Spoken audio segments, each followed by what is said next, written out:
We grew up film fanatics. We weren't, we were sort of film geeks, guys that like to watch a lot of movies and talk about a lot of movies. And I remember the day that we told our father that he was going to drop out of law school to make a movie. Yeah. And it was a rough day. Hello, we're the Russo brothers. I'm Anthony. And I'm Joe, and this is the timeline of our careers. LAX 2194. Yes, if you pull us up on IMDb, you'll find this interesting title there. Yeah, it's called LAX 2194. We have nothing to do with that project, so we don't know why it's on our IMDb We've page. actually tried for years to get it off our IMDb page unsuccessfely. We've never heard of it. We were in Cleveland at the time going to school. We have no idea what this project is. So IMDb, if you're listening, please, can you take that off our page? We've never heard of it. Our very, very first movie was called Pieces. Joe and I made it. I think we shot it between like 94 and 97. Took us about 3 years. Which is why we weren't working on LAX 2190 Exactly. something. It took us 3 years to shoot this movie in our hometown of Cleveland, Ohio, using friends and family as cast and crew. Yeah, we were inspired by Robert Rodriguez, who had recently made El Mariachi and wrote a book about how he made a movie for $7,000. We unfortunately did not get this movie done for $7,000. It cost us a little bit more than that. We ran out of money. Yeah, we did. Remember, we shot it on 16 millimeter. We ran out of money, and we had to keep the negative in the fridge For 6 months. For 6 months. In a If there had been a fridge. blackout, The entire film. we would have lost the Yeah. whole movie. We're sort of film geeks, guys that like to watch a lot of movies and talk about a lot of movies. And we weren't necessarily Spielberg in the backyard with the camera. Shooting films, so we really didn't know how to make a movie. We had to buy some books to teach ourselves how to do it. Found the one guy in Cleveland that could be a DP, and I remember the day that we told our father that he was going to drop out of law school to make a movie. It was a rough day. Yeah, our dad didn't speak to him for 6 months. It was But a lot of awkward meals at the dinner table. Yeah, it was awkward for a period there, but he eventually came around and became one of our biggest champions. So he became very happy at some point with our choices. We're not sitting here without our father. So this was a very experimental genre film, the kind of movie that only a guy like Steven Soderbergh would enjoy. And thank goodness he was actually sitting in the theater for that screening. He said he really liked the movie, and it was the start of our career. We never released it because we used a lot of music in that movie that we actually cut the film to. We didn't know anything about the film business and how much music costs. So when we went to clear Led Zeppelin and Funkadelic and all these other awesome bands we'd used in the movie, we couldn't afford it. We were sort of like, what? We need to pay for this stuff? Really? Well, as a film, it's a disaster. It's a documentary. It's supposed to look like that. The good news is the safe is crackable. I received a phone call while I was living in UCLA student housing, and I picked it up, and the voice on the other end said, "Hi, this is Steven Soderbergh. Is Joe there?" I was getting an MFA degree in film at the time at UCLA, and I thought it was one of my other fellow classmates messing with me. And fortunately for us, it was actually Steven Soderbergh. We went to eat with him at Versailles Cuban restaurant on Venice Boulevard in Los Angeles, and had a really interesting conversation with him. He said he wanted to produce our next film and help us get into the business. He really liked some of the stylized elements of Pieces and thought we had potential and was going to become our godfather, so to speak. At which point, Joe and I went into about a 3-year cycle where we wrote 3 screenplays. Eventually, Steven formed a partnership with George Clooney when they were making Ocean's 11. So they had a production company based at Warner Brothers, and we got a call one day from the head of their production company, and he said, basically, Steven wants to produce some other movies through this company, and you guys were the first names he brought up. So we sort of showed up with our 3 scripts that we had written, and Steven said that one, and we made Welcome to Collinwood. It took us about a year to cast the movie. We were relatively unknown filmmakers with a movie that only Steven Soderbergh liked. So it was, not necessarily a calling card film. And we sat on the couch in George and Steven's office. They used to call it the Russo Brothers Corner. And we had a phone and a side table, and we'd make calls all day just trying to get actors interested, talking to agents. This was in the right around 2000, I think, right, that we were doing this. So it was right after that sort of epic 90s, the indie films of the 90s. So we were able to target like some of our favorites from those movies. Yeah. Sam Rockwell, William H. Macy, Patricia Clarkson, Michael Jeter, Yep. Isaiah Washington. George Clooney played a role in the film. George actually jumpstarted the movie. We couldn't get the budget we needed until George actually took a small role in the film. Yep. But he steals every scene he's in, playing a safe cracker who teaches our group of criminals how to crack a safe, which is the plot of the whole film. We were able to go back home to Cleveland where we had made pieces originally, and the prior film we had made was basically a do-it-yourself movie, where the crew was like, you can count them on one hand. So we go to our first day of shooting on Welcome to Collinwood in Cleveland, and we're shooting in this warehouse area, and we start to pull up to set, the two of us, on the first day, and all of a sudden there's all these trucks all over the place, all these police all over the place, and I start to get really anxious, and Joe and I are looking at each other, what the heck's going on? We're supposed to shoot here today. Everything's in the way. There's cops and trucks all over the place. We had no idea that this was our crew, and the police were there for our production. We literally, we had no frame of reference for that scale go from of a budget production. like that to a budget like that. Yeah. You get cops and trucks. By slightly, you mean 200 times the budget. That's Yeah, right. yeah. But it was still minuscule compared to Captain America Winter Soldier. So we had to shoot some complicated stunts on this movie, one of which involved hanging Michael Jeter and Sam Rockwell from a pipe about 30 feet over the ground for a sequence in which they were trying to sneak across a pipe in order to get into this apartment to break into a safe. The learning curve was steep, for guys who had played just about every role on their first movie behind the scenes. Now we had to start understanding how other departments worked. So that movie was our film school, essentially. Yeah, it very much was. This was right after the rise of The Sopranos, and I think The Shield had just premiered on FX. FX was striving to be like the free cable HBO. It was run by a guy named Kevin Riley. Yeah, Kevin Riley. Who was a real maverick, very smart executive. At the time, when they were trying to make television more cinematic, they couldn't afford like the big feature director. They began looking at indie directors to bring to television for the first time. So somebody had somehow mentioned to us, to Kevin, liked what we were doing, and he offered us this pilot called Lucky, which was a very strange comedy about a degenerate gambler. And we shot it handheld and really aggressive and different, and it caught a lot of people's attention in the industry. And I think the show lasted one season. It was one of our favorite Or even projects just a few that we've episodes, worked on. yeah. Though. Pilot became kind of an industry favorite, and I can't tell you how many meetings we got as a result of that pilot. People really loved it. Luckily, Yeah. that pilot got in the hands of Ron Howard and David Nevins, and they had a pilot script for a show that they were really excited about called Arrested Development. Michael, look what happened to my fox. Someone cut off his little foot. Is it noticeable? Well, you gotta remember, you're gonna be all splattered in red paint. That's gonna distract the eye. Ron Howard said a very interesting thing to us at the time. He's like, he felt like it was really important to try to reinvent what television comedy could be. That was the aspiration of that show. I mean, which is Because a reality tall order. television was coming in, and it was taking up all the time slots because it was really cheap, and he felt like sitcoms were stale, and single camera comedies were becoming the thing of the moment. The problem with them is that they were expensive. So they went to indie filmmakers like us to try to figure out a way to accomplish everything that they wanted on a budget. So Dogma was big at the time. It was a film movement. It was a very stripped down film movement. And Anthony and I thought, all right, well, let's just Dogma Arrested Development. And we wrote a cover letter to the cast saying, everyone gets the same trailer, be prepared to do your own hair and makeup, we're gonna move quickly, natural light. The first two things never happened, by the way, but they were part of our initial idea. The spirit of Yes, them. yeah. But we were pushing everybody to work at a certain pace.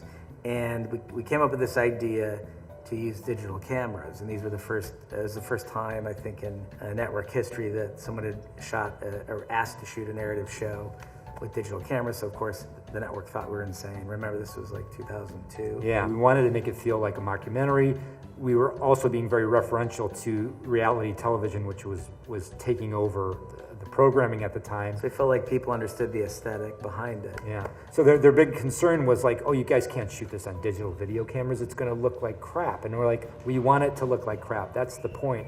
That's the whole aesthetic we're going for. And also the point is that with digital camera, you move much faster and keep the camera rolling, so you can just shout out ad libs to the actors and they can just keep going. It was a tool for us to really try to reinvent how things were being made, what budget level they were being made at, and that, yeah, I mean, there's a lot other to the narrative of Arrested Development. We convinced them that, you know, that was the way to go, and then we had to get the script down from 60 pages to shootable. Yeah. I think we ended up shooting a 36-page script. So the other thing about Arrested Development, and this was an innovation that we came up with while we were trying to figure out how to shoot this enormously long pilot, is the element of the narrator, which was performed by Ron Howard. You know, that narration in Arrested Development allowed us in the editing process, or even in the script process, to pull out chunks of the story so that we could just get to the funny parts. You know, so any sort of plot that we needed to summarize, Ron Howard could do it very quick as a narrator. I think we came up with this 2 weeks before we shot. Yeah. And we were sitting in a room with Mitch going, how do we get all this, you know, how do we get all this plot out of the way? Because we had so tried to just cut the get script the other ways humor? and we couldn't do it. There were other techniques we came up with, which included flashbacks, so that we can get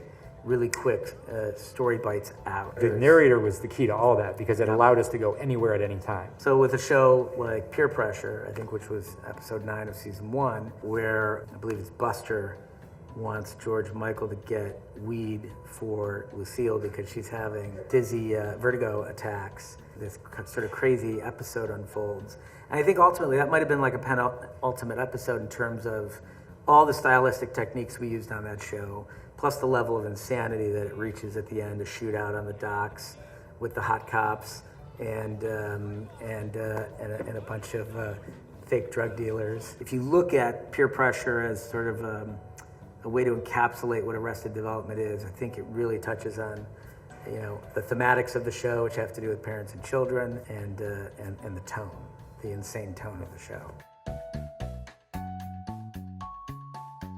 So we just won an Emmy on Arrested Development for the pilot, and it had given us a lot of political capital in the television space, and we were able to pick and choose projects moving forward.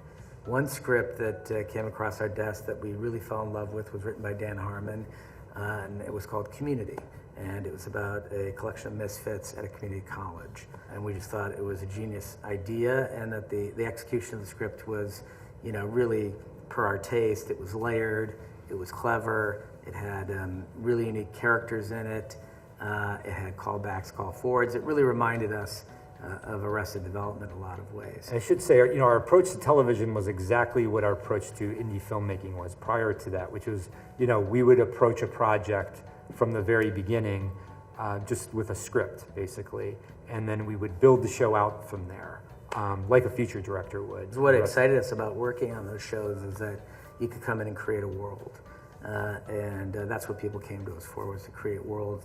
And they asked us to come in and executive produce the show and sort of godfather it.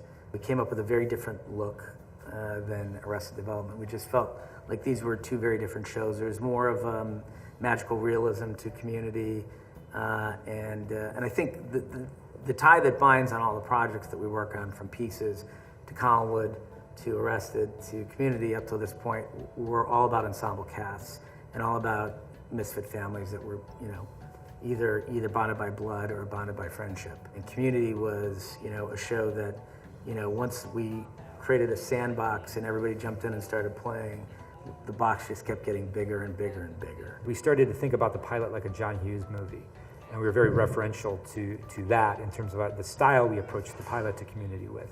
And then that evolved, I think once the show got picked up and we wanted to move forward, we're talking with Dan, you know, we didn't want to stay stuck in that genre, so we began to dabble in various genres with that show and sort of run different episodes at different kind of narrative conceits and cinematic conceits.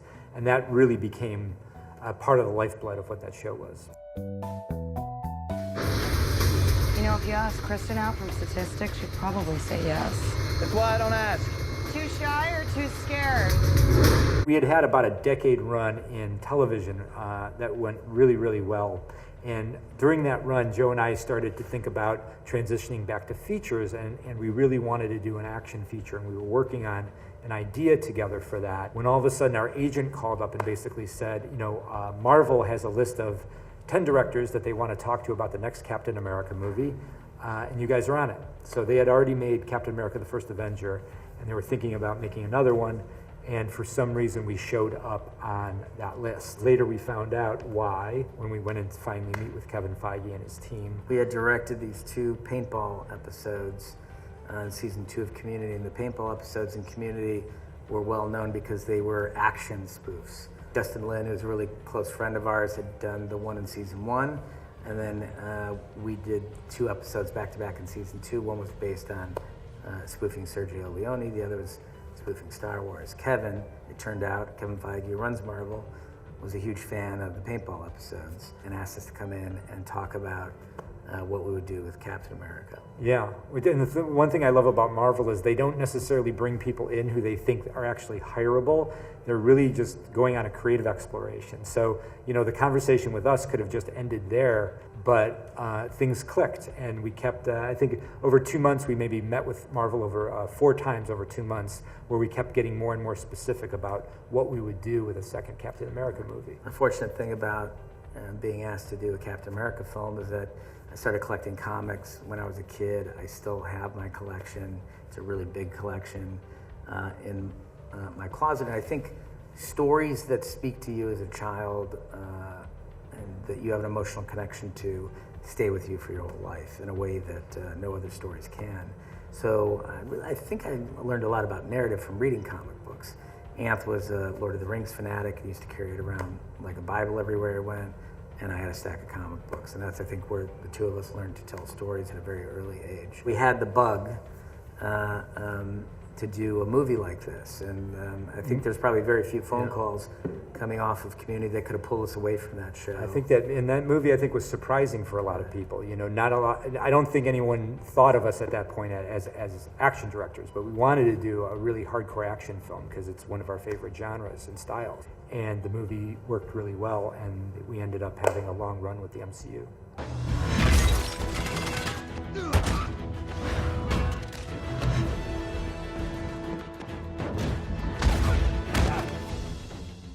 Body armor? So continuing our work with ensembles on Captain America Civil War, we supersized it from Winter Soldier. I think worked with more characters than were in any Marvel movie up to date at that point. It really sort of started trending in the direction of what would ultimately become Infinity War and Endgame. The main set piece of that film, of course, is a battle between the Avengers. It had been split into 2 sides over the course of the movie, 2 philosophical divides. And it was set at an airport in Germany. From a staging standpoint, it was by far and away the most complex thing we had done in our careers up to that point. And I think took a good 50 days of shooting to execute. It was almost like a movie within the movie. It was such a complex and large sequence. And a lot of people ask us, how do we approach action? How do we execute action? And I think that sequence is a really good example of how Joe and I approach it. Like we design everything around character. All action for us is just an expression of character and specific to the narrative of what's happening with that character at that moment in the story. And I think if you look at the airport sequence in Civil War, you'll see the whole sequence is sort of a series of character moments where everybody is having a very unique experience to where they are in the narrative at that point. And that gives us the shape and the form for the sequence and gives us a narrative thrust to push through the sequence. All that for a drop of blood.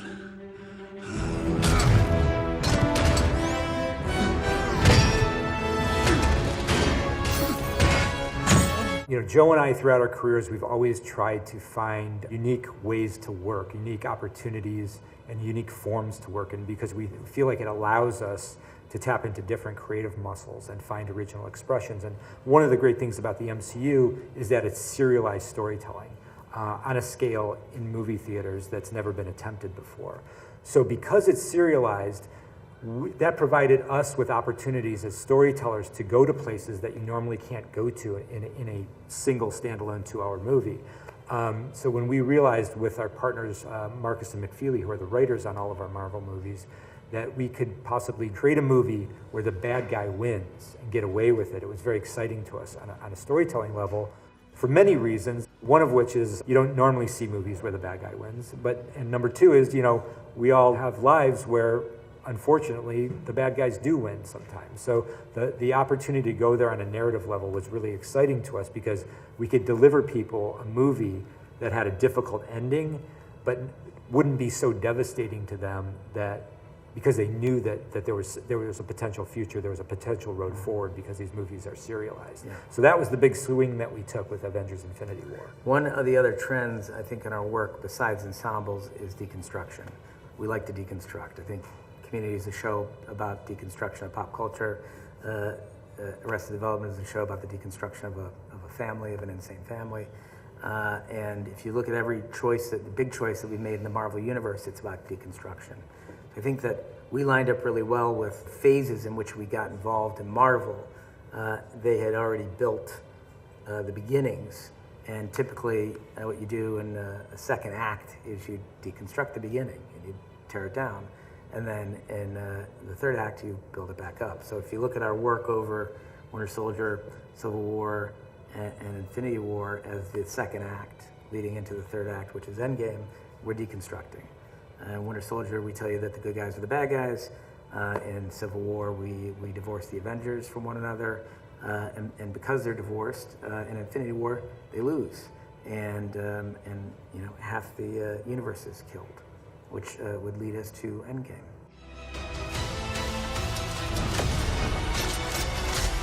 We will.